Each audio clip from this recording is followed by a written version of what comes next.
if you are a point guard, I mean, like Andrew was saying before, point guard's the most important position on the floor. If you have a guy at that position who isn't capable of making good decisions, that's going to be what your team does, and all of those bad decisions are what happened to Oklahoma last year. I didn't think Oklahoma belonged in the tournament last year. That would be like Ryan Leaf, they won the first game starting barely, quarterback, and then they were out in the second round. I'm pretty sure they lost the first round. No, they barely won the first round. Well, no, I'm pretty sure they lost. No, they got knocked off by Rhode Island and Danny Hurley. Yeah, Bobby Hurley. You're right. So. Like I said, they won the national championship. 4-12, the conference championship barely at the end of it. That's why they got in. But we're talking a 4-12 finish for a team that was a top 10 team in the first half of the season. I don't know where they peaked. You turn on Sports Center, it was just Trae Young. Yeah, everywhere. everything. And you're right, though. They all forgot he was the player of the year. In November, he was the player of the year. He wasn't there anymore. Right. It wasn't like anything else. It was just he vanished. And SC top 10, FC top 10, SC, who are you? Yeah. But that.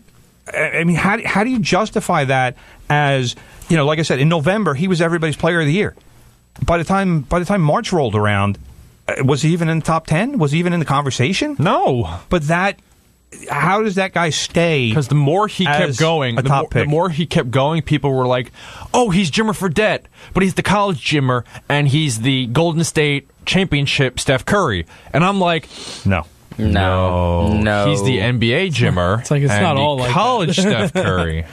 Doesn't all work out that way. No, it really doesn't. Now, quickly before we move on, I just want to point out the NBA is auctioning off J.R. Smith Game 1 jersey. As of Sunday night, it was going for. Who's going to want that? It was actually going for $1,500. Like there would have been a bid of $1,500. What a waste of money that is. So the slogan is what? You too can make a mistake in this jersey. Yeah. Something like that. Toronto Raptors have made every single player on the roster available, attempting to trade into the top 10 to pick Shai Gilgeous-Alexander, point guard / shooting guard out of Kentucky. Now, I didn't believe that he should be a top 15 pick, but it was still very fun to watch him play this past season. As a UNC fan, I saw them play Kentucky. He's a very great shooter. It would be really cool to watch him play.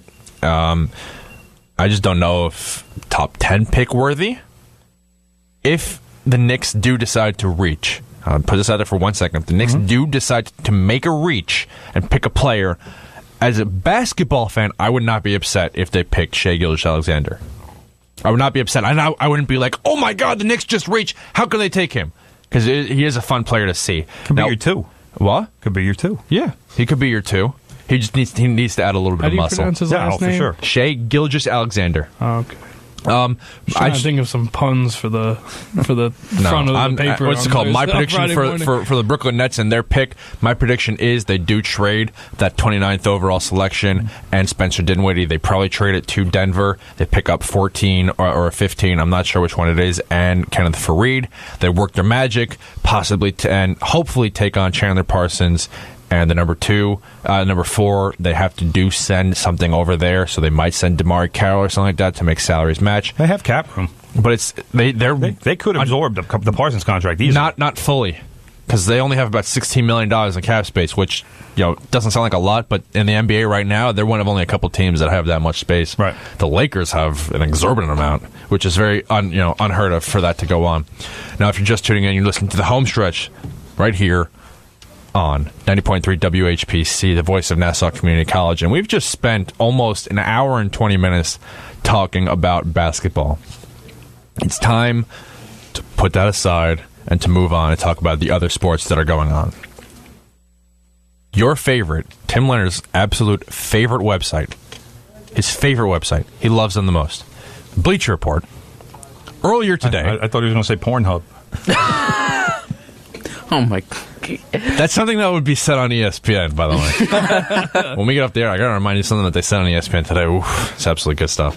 Tim Leonard's apparently second favorite website, Bleacher Report, posted an article earlier today claiming the New York Mets are more open to trading Jacob deGrom than they are Noah Syndergaard.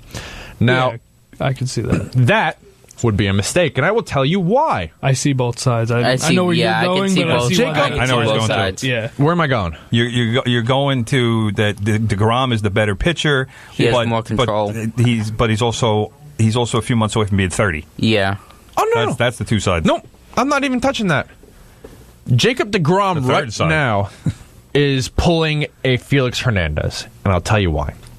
Felix Hernandez had one of the, record-wise, just win-loss record, one of the worst a Cy Young winner has ever had. This is why the win-loss... Yeah, like 8 wins or something like that. Felix Hernandez was at 13-12 when he won the 2010 AL Cy Young Award. Yes, thank you, Sabermetrics. 13-12. But he had a 2.27 ERA. He had 34. He started 34 games. He had 6 complete games, 1 shutout. He logged 6 complete games. Wow, which is insane. Especially now. That was a couple years ago before the bullpen started coming in. But he pitched 249 2/3 innings, 17 home runs given up, 70 walks. He had. The amount of strikeouts he had, it was an absolute domination of a season. He clearly deserved the Cy Young that year. What year was this? 2010. Was this the year he threw his no-hitter, or was that later on? No, it was actually, he threw a perfect game, wasn't it? Yeah, perfect game. He threw a perfect game. Yeah. Now, Jacob deGrom right now, through 14 games. Oh, yeah, that was in 2012. Is 4-2 with a 1.55 ERA. He's 4-2, by the way. He's got a winning record. The entire media makes it seem like Jacob deGrom has a losing record. If you watch the games, he was 4-0, and he should have been like 10-0. He should be like 10-0. Jacob deGrom, I believe it was. Yeah, I agree. He right now could easily be 14 starts. He could easily be 12-2. Yeah. Yep. Easily be 12-2. Now, right now, I'm looking at a stat. Most starts allowing 1 or 0 runs and his team losing. Since single season began in 1893. Jacob deGrom is tied, according to the Elias Sports Bureau, which everyone knows is like, they're the Holy Grail. That's the Bible. They are the Bible. He's tied with 5 other players allowing, most starts allowing 1 or 0 runs and his team losing. And don't forget, people, it's June 18th. Yeah, we have an entire rest of the season to go. Mm-hmm. These people did it over an entire season. Jacob deGrom, 7 so far. Jeff Samardzija in 2014, 7. Roger Clemens in 2005, Tom Glavine in 2003, Don Drysdale in 64, and Roger Craig in 63. Surprised no one Ryan's on that. All with 7. And we have, like you said, 3 months left. Mm-hmm. This stat will only increase. And the Mets are doing something. The Mets are doing something that no team has ever done before. They're challenging every worst record in the record book. Yeah, I heard one today. It was like they're the first team to be... It took them the least amount of time in history to go from 10 games over 500 to 10 games under 500. Yeah. They're writing history. Yeah. They went, I believe it was like 10 runs over 100 innings. Like, that was also a record, like the least amount of runs to score over an X amount of time. Like, they're really, really doing bad. Now, Jacob deGrom, 4-2 with a 1.55 ERA, 14 starts, 87 and a third innings pitch. He's only given up 15 earned runs, 17 in total. 17 runs the entire season, 4 home runs, 23 walks. And 23 walks. And 3 of those came in that one game after his elbow. Oh, yeah, in that Philly game. In that game in Philadelphia, he is playing an absolute... And the other one was Brett Gardner. Great game. Yeah. Like, he's so good, and I really, really hope he wins Cy Young this year. Yeah, I do too. I like Jacob deGrom as a guy, as a person. I'm not a Met fan. Like, we're all Yankee fans. He's got to be the clear-cut front runner. I'm a massive Yankee fan. You see what he's doing, and you're just like, that guy's something I feel special. so bad for him. Have you ever watched the Met game? Of course. Okay. My dad, we had like partial season tickets years ago. So like we used to go to Mets games, I wouldn't say all the time. No, I mean like this year on TV, you watch Jacob deGrom when he comes out of the game after the 7th inning or the 8th inning. He almost looks like he wants to cry when he watches the bullpen, like giving up. I wouldn't be surprised. He's like sitting there, he's like, you gotta be kidding. I can't believe that they're doing it again. By the way, this guy, he's a great-looking human being. So this guy's got a lot of stuff going for him. He's got a lot of stuff going for him. I would not be surprised if he, at home, every night after one of these starts, he just sits in bed and cries, like, all alone. The Mets are destroying this man's career. He's not all alone. He's married, and he's got a baby kid or baby. Yeah, I wouldn't be surprised if he locks himself in a room away from them. Like he has a special padded room where he just runs in. Yes, he probably has a mental asylum room. That's how bad the Mets have done him. He's probably at night sticking his head in the daughter's diaper pail, and then he says, "All right, now I feel better." Now I feel no. He's like, now I feel at home. I can't go to sleep without feeling at home. So I don't know. It's disturbing to see what the Mets are doing. But on the bright side, the Mets have won 2 straight games, guys. Yippee! 2 straight. Against the other Phoenix, team, against the second worst hitting team in baseball. Like, and they do it in Arizona, so nobody realizes it because the games have been starting at 10:15. The Mets scored 10 runs combined between those 2 wins. It's amazing. Which scored like amazing. 5 last night, and 5 in the ninth, 5 and 5 the night before, and it took them 6 previous games combined to reach that total.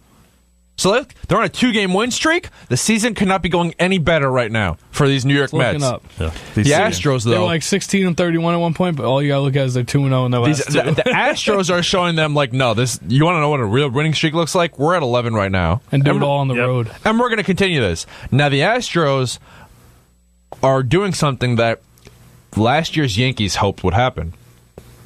They would suck at home because the Yankees could not beat the Astros last year at home. At the Astros and the home. Astros couldn't beat the Yankees at home. And the Astros couldn't beat the Yankees at home. Now the Astros this year suck at home and are great on the road. Yeah, the 10 wins in a row. This is some weird stuff going on right now. The Astros are absolutely killing it. They're staying hot. But you know what? I almost put this on Twitter, but I was like, you know what? Let me save it for the radio because it's much needed to be said. The manager for the Astros, what's his name? AJ Hinch. Last year, when the Indians won 22 in a row, American League record for a win streak, comes out and to try and take a shot at them, said, "Well, now they're like a game or 2 better than them. They ended up with the best record." He said, "Well, they had to win 22 in a row to do that, so that's why we're the better team." The Astros still aren't better than the Yankees or Red Sox, and they've had to win 11 straight just to even get like within a game. Well, because don't forget the Yankees was like 19 of 22. No, but I'm saying though, like you don't hear AJ Hinch talking about his team. He's being very humble because he realizes that like they've been in the same boat that the Indians kind of. Well, it's also once I thought it was very just like a cheap shot that he took on the Indians. Meanwhile, they set an American League record. This is a weird thing to but it's a true thing to say. Now that he's won a World Series as a manager, he has a little more. I wouldn't say credibility. Not just credibility, like reserve. Like he's like, okay, now that I've reached this spot, I'm only going to go up from here. Yeah. So maybe he's just picking his battles at this point. No, last year he did that before they won the World Series. That was my point. That last year he took this shot at the Indians because they were now the best team. But he's like, we did it consistently all year. They had to do 22 straight just to get there. The Yankees and Mariners. Mariners. It's just annoying that he's not going to say anything now. Yankees and Mariners are both very interested in Blue Jays lefty Jay Happ, free agent after the season ends. It would be very nice to see the Yankees get him because they do need pitching and they don't really want to give up. There might be a division tax on that, but they don't want to give up everything. But they're not. They wouldn't. Not for him. No, you probably give up 2 players, one AAA guy and one single A guy. Yeah, I don't give up a top 10 guy for Jay. No, definitely not. But Brian Cashman wouldn't do that. No, he wouldn't do that. Here's an interesting stat. This is actually, I tweeted at the Michael K. Show on Friday while listening to it about this. Juan Soto officially made his Major League debut May 20th. But after playing in tonight's suspended game, he becomes one of 5 other players to make their debut before their debut. And he hit a home run today. Yeah. The game-winning home run. So officially this game goes back. Yeah. This game goes back to when it officially started. 5 other players in baseball history made their debut and then played in a suspended game, which was before their official debut, and made their debut. Oscar Gamble debuted August 27th, 1969. Ended up on September 2nd. He pinch hit in a game that was June 15th, suspended. Made a debut before debut. Dave Parker debuted July 12th, 1973.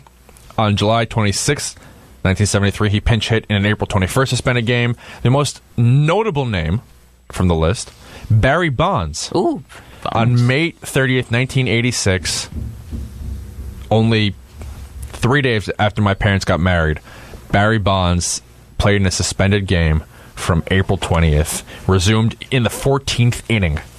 Oof, he pinch hit in the 17th, driving in the winning run. The winning run ended up being the Mets' the current Mets fans' favorite player, Bobby Bonilla.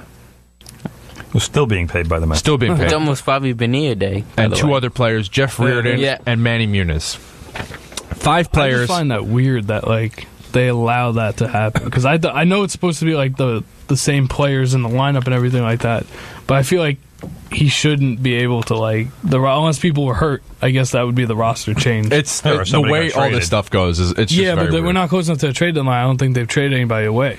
It's just weird.